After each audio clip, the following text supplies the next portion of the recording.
के अधिकारी अगर गलत काम कर रहे हैं तो उंगली सरकार पर उठेगी। सुप्रीम कोर्ट में मामला किसी भी तरीके का नियोजन नीति न जाए, जिससे कि कई वर्षों तक हम लोगों को लंबा इंतजार करना पड़े।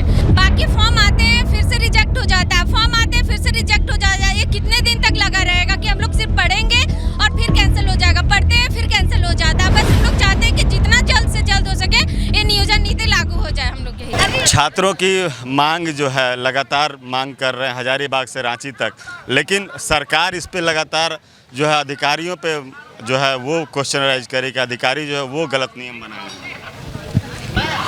सबसे पहले तो आप सभी को जोहार और आप मीडिया बंधु को बहुत बहुत धन्यवाद कि आप इसका कवर कर रहे हैं और मेरे माध्यम से अगर सरकार तक बात पहुंच जाती है तो आपके लिए बहुत बहुत थैंक्स। देखिए, मैं चाहती हूं कि झारखंड के जो छात्र हैं और जो युवा हैं 18 प्लस के हैं और जो वोटर हैं, ये वोट लेकर के आते हैं, जिता करके आते हैं और जो बहुमत से बनी हुई जो सरकार है हमारी जेएमएम और कांग्रेस की, तो उनसे ये डिमांड युवाओं का है कि आपने जो कहा था कि 5 लाख का रोजगार देंगे, तो वो वादा कहाँ है। फिर बीच में एक नियुक्ति वर्ष उन्होंने घोषित किया और उसके बाद उन्होंने नियुक्ति देने का प्रक्रिया शुरू किया, लेकिन जो नियुक्ति देने का प्रक्रिया शुरू हुआ वो 3 साल के बाद से शुरू हुआ और सभी छात्र जो हैं इस प्रक्रिया में लग गए और सभी तैयारी करने लगे। लास्ट में पता चलता है कि अचानक से कि ये जो नियोजन नीति है जो हमारे लिए बनाई गई थी यही गलत थी और इस आधार पे जितने भी परीक्षाएं उसको रद्द कर दिया गया। इसके लिए छात्र आंदोलनरत हैं और ये इनके अभिभावक होते हैं, यहाँ के मंत्री हो गए, यहाँ मुख्यमंत्री हो गए, यहाँ की सरकार हो गई। तो जो छात्र हैं वो अपने अभिभावक से ही डिमांड करेंगे और ये सरकार की पूरी जिम्मेदारी है कि उनके सरकार में कौन सा विभाग किस तरीके से काम कर रहा है, कौन सा अधिकारी किस तरीके से काम कर रहा है, ये उनकी जवाबदेही है, ना कि अधिकारियों के। अधिकारी अगर गलत काम कर रहे हैं तो उंगली सरकार पर उठेगी। तो अगर सरकार अभी नहीं चेतती है, अगर मामले को सुप्रीम कोर्ट में लेकर के जाती है या ऐसा कोई नियोजन नीति नहीं बनाती है जो झारखंडियों के हित में है, तो फिर इसका जो है दुष्परिणाम जो है 2024 में उनको भुगतना पड़ेगा। और जो भी छात्र यहाँ पर आए हैं किसी भी राजनीति से प्रेरित नहीं है।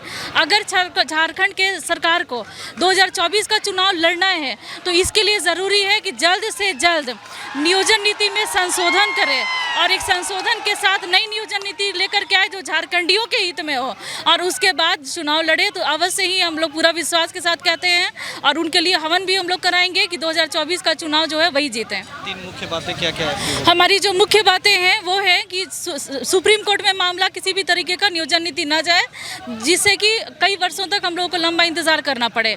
दूसरी मांग ये है कि जल्द से जल्द अगले 15 दिन के अंदर एक नई नियोजन नीति संवैधानिक तरीके से बनाई जाए जो किसी भी कोर्ट के केस में न फंसे। तीसरी मांग ये है कि 5 वर्ष का एज रिलैक्सेशन मिले, जिससे कि जो छात्रों के जो उम्र जो है इसमें गई है और जिनकी ज़िंदगी बर्बाद होने वाली है उनकी ज़िंदगी बर्बाद होने से रुक जाए।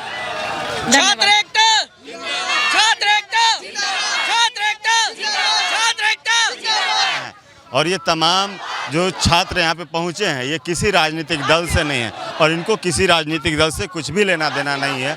बस इनकी मांग बस इतना ही है कि जो नियोजन नीति रद्द हुई है उस पर जल्द से जल्द कार्रवाई हो। नियोजन नीति जो है वो अब सुप्रीम कोर्ट ना जाए, क्योंकि इससे इनका समय जाएगा। साथ ही साथ इनको जो है और भी 3 प्रमुख मांगे हैं जो आपको मैंने बताया। अब देखना होगा कि सरकार इस आंदोलन को लेकर कब तक सजग होती है और इन छात्रों को कब तक न्याय दिलाती है। धन्यवाद।